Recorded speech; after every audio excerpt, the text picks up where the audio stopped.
All right, guys, down at the bottom part of GSL Daybreak, we have our Zerg player from the team Zenex. That's right. Whoa, that was like a huge mental lapse there. From the team Zenex, it is either Line, or you can also call him Suho Shin as well. And up at the top of the map, we have our Blue Terran player from the team TSL. It is Polt. Wow, why did I like forget the name of the team Zenex for a second? They really have fallen off the map, haven't they? Well, you know, I am a little bit sad for them, but these things do happen, and they're still around, which is impressive enough. Yeah. For what they've been through, it's really impressive to say that they're still around, and who knows how long they will remain around, but they've always been one of my favorite teams. And, you know, when I saw that Bjorn was hanging out with Prime and he had a Prime jacket on, I saw him with a Prime jacket outside of the studio, actually, when I was on the way there, and I was like, oh, I guess he bought it from the Prime store, you know, and then I found that he actually joined Prime, and I was like, I think this may be the nail in the coffin. Did you hear about his new ID on Prime? Oh, yeah, man. I told you. Ghost King Prime, man. Ghost King Prime. Oh, that's Bjorn's new ID. That is hilarious. I actually think that's awesome. It's like trolling his new team. I'm disappointed, man. We'll have to see if he actually makes ghosts now. I actually wish he changed his ID back to Excrement, man. I think Excrement Prime, man. If I joined Prime, I would be Pirate King Prime. What would you be? What king would you be if you joined Prime? I would actually just be Wolf Prime.we, man. Wolf King Prime? No, I'd just be Wolf Prime, man. I don't have to be a king. I'm not a king. You could be. Look at this, man. This is a Command Center first in the face of danger. Yeah, no kidding. He like the SCV is like running away from a drone, and he just like pulls a Command Center out of his pocket, and throws it on the ground, and starts building it. Oh, run SCV, and the other one's going to try to build it, but he's going to die too. So yeah, this is why it's so difficult to Command Center first if your opponent drone scouts as quickly. Oh, which is, no! Oh! This is actually like the hardest Command Center ever built. I know. Wow. How many SCVs does it take to make a Command Center, Doa? It's like the Suez Canal was easier to construct than this. I know, man. That's Center. actually 4 SCVs have been used to make this Command Center, and a few of them may die. The Panama Canal, that's the one I was thinking of. Oh! Oh, no! He didn't make it. He got malaria. I was going to say, well, the mosquitoes are pretty bad in Korea right now, so I'd be surprised. Well, you know, it's a weird situation because normally in Korea at this time of year it's much colder. That's what I've heard, yeah. But in this case, it's not. So the mosquitoes are still around, and it is getting a little bit colder, but it's not cold enough to where people shut all their doors in their houses necessarily. So the mosquitoes are, you know, surviving during the day, and then at night they're going to the houses, and that's where they're biting Wolf. And Wolf's getting angry, man. I blame Slog. He lets them all in. Slug lets them all in, man. Slug is actually like the Lord of the Flies. he's like Aquaman, only with insects. He like 6% of the one. He's like, not like calls. He goes like, it's like, and they just like start coming. He's like, and then they all come in. Yeah, man, I hate that noise. I like trying to sleep. I hear that noise. I like slap my ear, and then like I hurt my ear really badly, but I still hear the noise. I'm like, I guess I missed. It's like you punch yourself in the head. The mosquito's just like, that's all I was looking for. I'm full. I don't even need any blood right now. I just want to make him hit himself. They're like trying to whisper secrets in my ear. They're like, Wolf, we live in your house. I'm like, I know, go away. Well, we are going to see a very common follow-up to when you see Command Center first, when you see roaches. Yeah. And this is something that was kind of a new trend, but so standard now. It's almost as common as Reactor Hellion expands for how common it is. You see a Command Center first, you're just going to make roaches. That's how StarCraft 2 goes. I mean, there's a while where the casters see something and go, oh, he's doing that. And then like a month later, they're like, yeah, he's doing that. It's normal. Yeah. It's true. And, you know, on this particular map, it's a great map to go roaches because there are 2 entrances to the natural. So the roaches can attack from the bottom side next to those rocks at the smaller ramp, or they can come around the right side. So he's going to have to defend against 2 sides. Of course, for that reason, he's going to make his bunker here, but still the roaches can sneak past that bunker and go towards the right. It's a very wide open natural, and that's why roach aggression is pretty strong on this map. Yeah, I would agree. Well, there's a bunker going up. Yeah, just one. One is not enough, I feel. Maybe it will be. Maybe against that, actually, it's fine, but... he's only made 5 roaches. He is following us up with 18. Yeah, 18 Zerglings, man. 18 Zerglings. That sounds like it could be a 50s love song. 18 Zerglings. I don't know. I don't know, man. I don't know what I'm thinking today. My body's in so much pain because of my workout, and I don't know, weird like pain chemicals are in my brain. They're causing me to say weird things. I'm just like trying to think of how 18 Zerglings would remind me of a 50s song. So I'll write one. I'm like, I can't do it, though. I just can't think of a way. Well, here come those 5 roaches. Anyway. And, you know, all he has to do is break that wall down. The Zerglings will be able to stream him. But will he be able to do it? You know, with good bunker placement there, he's got Marines on the side as well. Oh, I like that. Taking down the rocks. Yeah, might as well do that. Yeah, make it work. I feel like he could almost poke away at one of the supply depots down on sort of the lower right part of the wall off, too. And yeah, I'm a little bit surprised he's not doing that. He is going to pick off some of these SCVs. What he wants to do is kill some of the Marines that get too close to the wall because roaches, you know, even though they don't outrange the Marines, if they get close enough, they can pick off those Marines. Yep. Oh, looks like Polt's had enough. Polt, but he doesn't know there's a bunch of Zerglings out there yet. Microing really well against those roaches, actually. He is going to lose one of those depots, just like you were saying, or maybe not. Oh, is he? No, wow. Kills a roach, but... Oh. Got us all excited. And then Suoshin's just like, I'm waiting. So scary, man. Yep. And he actually could have gone in there, but he was so uncertain about it. Both players actually had like a panic moment. They were like, oh! Yeah. And then nothing happened. 2 evolution chambers going down for Suoshin, adding a macro hatchery as well as he takes his third base. Starting to add the extra gases as well.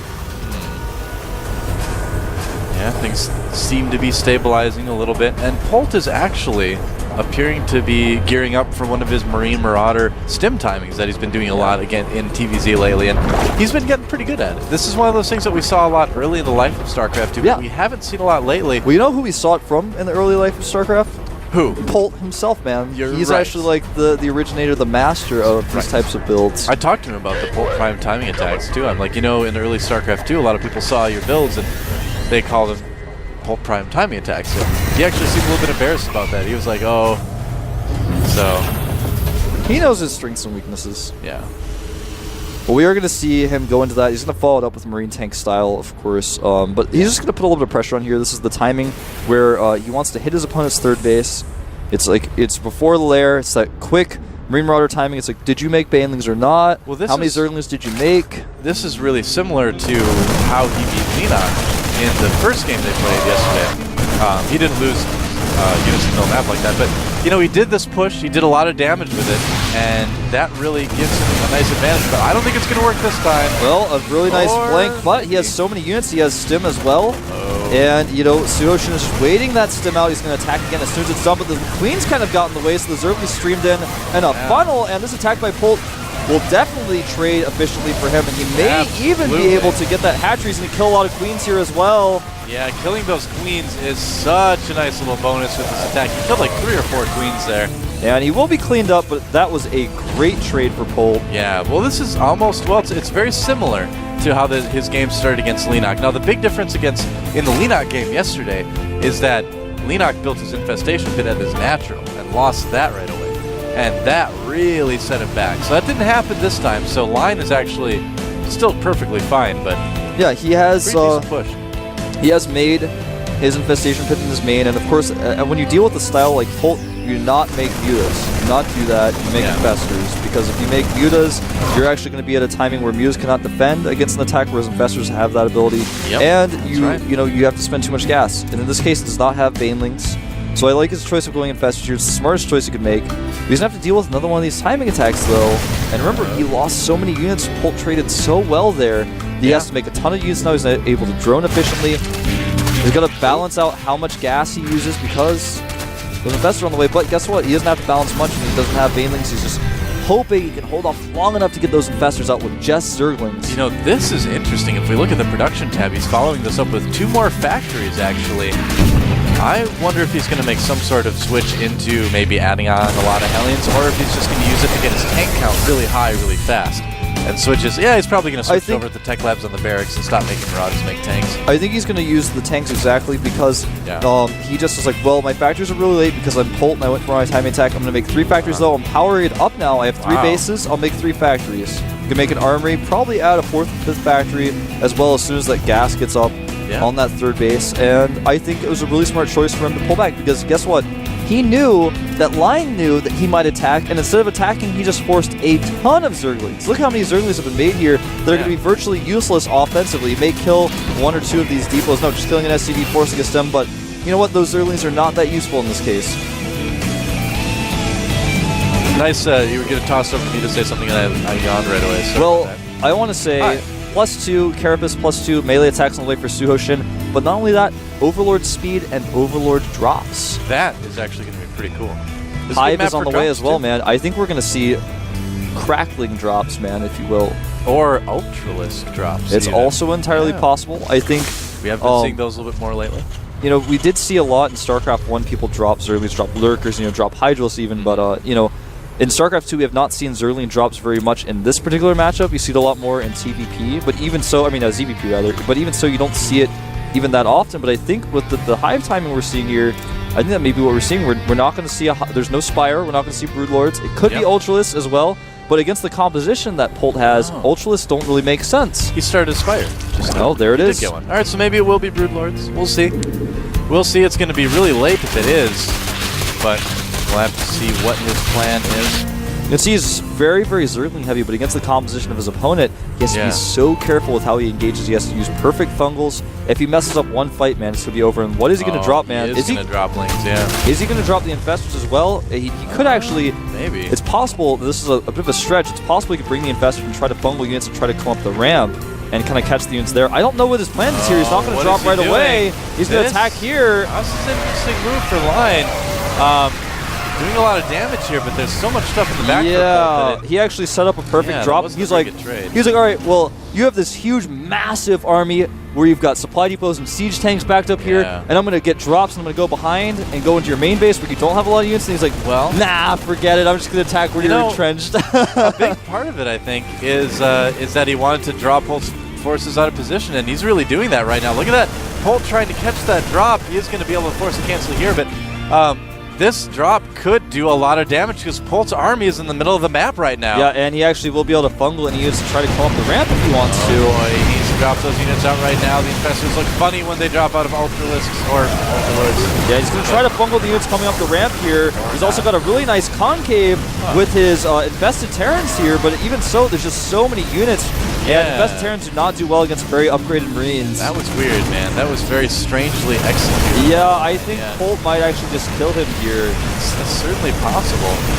Infestor's popping out to die. Nice fungal there, but he's going to have to get a second one. There he goes. A lot more Infestors. And this actually may be able to hold. He's losing a lot here. That's a lot of expensive Infestors that he lost. In the meantime, Polt not losing a whole lot in his main. He did not do this drop with Adrenal Glands. He just did it with regular speed Zerglings with plus 2/2 upgrades. And look at this, just wow, that was actually embarrassing. Yeah, we saw that on TV, man. We saw that on TV. We saw that happen to you, Suoshin. I'm sorry. That's what you call the Infestor headbutt when people just like move command their Infestors into an army. Headbutts are not very powerful in StarCraft 2. He's going to drop a total of about 5 Zerglings on these tanks. Yes. And not as effective. Dropped the queen out of there. I was not expecting a queen to come out of that overlord, man. I gotta say. Well, this follow-up attack, Suoshin is going to die, and he had such a nice plan. GG. Well, I just can't. I like if you guys normally, I know we're not on camera for this broadcast, but if you saw like my face, man, when after that game, like I would have my wolf face where I'm just completely confused as to what happened. I mean, what happened? He's like, all right, I have about literally 12 overlords with speed and drops. I've got 2/2 Zerglings. I've got Infestors, and I've got a ton of them. I've got a lot. I've got this perfect drop set up, and I'm gonna do it. I like have my overlords ready to drop into the main. They're already spreading creep. Yep. And then he just goes, and he's like, forget it. And he just attacks his entrenched position, loses like 8 Infestors and all of his Zerglings. What? Yeah. What? Yeah, it's like, well, everything's going well, so I guess I'd like to throw some units. It's like away. This is the phase of my plan where I do the opposite of what I'm supposed to do and just lose all of my units. Yep. It was like a 9-step plan, and step 9 was to drop the units in the main. It's like the key step, and he's like, I won't do that. I'm just gonna get Overlord speed, get 2/2 upgrades, and run my units into die, throw them away. He's like, he like wrote like a 10-page essay, and he was about to go turn it in, and he just threw it into a fire instead. Why? Why would you do that? I know. Sometimes the dog grabs it, and that's the end of your essay. Sometimes you forget to write the conclusion. He like fed it to a dog, man. He like told the teacher that the dog ate his homework. He's like, why did the dog eat your homework? He's like, because I fed it to him. And the teacher's like, what? I'm sorry, Suoshin, you get an F. F+. There's no F+, but there is in StarCraft. All right. Well, that game was interesting. So now we're going to move on to Game 5. It's going to be Startail Curious versus I'm MVP. And just to kind of look at our stats so far, MC is 1-1, Suoshin is 1-1, Polt is 1-1, Curious is 1-0, and MVP is 0-1. So this is a big game for these two, so let's get into it. Star Till Curious versus I'm MVP here on the Team Ace Invitational.